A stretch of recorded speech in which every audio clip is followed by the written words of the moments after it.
L'homme ne vivra pas de pain seulement, mais de toute parole qui sort de la bouche de Dieu. Voici votre moment de méditation quotidienne.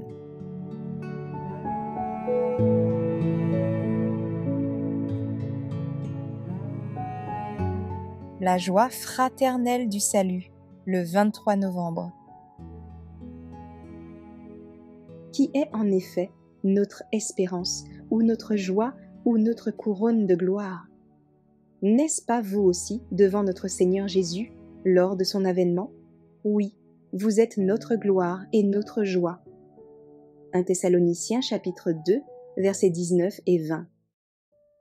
Dieu pourrait atteindre son but en sauvant les pécheurs sans notre concours. Mais si nous voulons former un caractère semblable à celui du Christ, nous devons participer à son œuvre. Si nous voulons participer à sa joie, la joie que procure la vue des âmes rachetées par son sacrifice, il nous faut prendre part à ses efforts salutaires. Jésus voyait en tout homme une âme appelée à son royaume. Il atteignait les cœurs en se mêlant à la foule comme un bienfaiteur. Il s'approchait d'eux alors qu'ils étaient occupés à leurs tâches quotidiennes et s'intéressait à leurs affaires.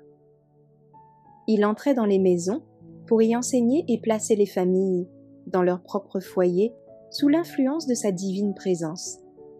La sympathie personnelle qu'il savait manifester intensément lui gagnait les cœurs. C'est par des contacts et des rapports personnels que Jésus formait ses disciples. Il les enseignait, tantôt assis, au milieu d'eux, au flanc d'une montagne, tantôt au bord de la mer, ou en marchant avec eux sur la route, leur révélant les mystères du royaume de Dieu. Il ne sermonnait pas selon l'usage courant aujourd'hui. Partout où des cœurs s'ouvraient au message divin, il dévoilait les vérités qui touchent au chemin du salut. Au lieu de distribuer des ordres à ses disciples, il leur disait « Suivez-moi ». Il se faisait accompagner d'eux dans ses voyages à travers les campagnes et les cités, leur montrant comment il enseignait les foules. Tous ceux qui prêchent la parole, tous ceux qui ont reçu l'évangile de la grâce, devraient suivre l'exemple qu'il leur a laissé en associant ses intérêts à ceux de l'humanité. Ce n'est pas seulement du haut de la chair que la vérité divine peut toucher les cœurs. Un autre champ d'activité, quoique plus humble, est plein de promesses. C'est celui qu'offrent le logis du pauvre et le palais du riche, la table hospitalière et les réunions ayant pour but un divertissement légitime.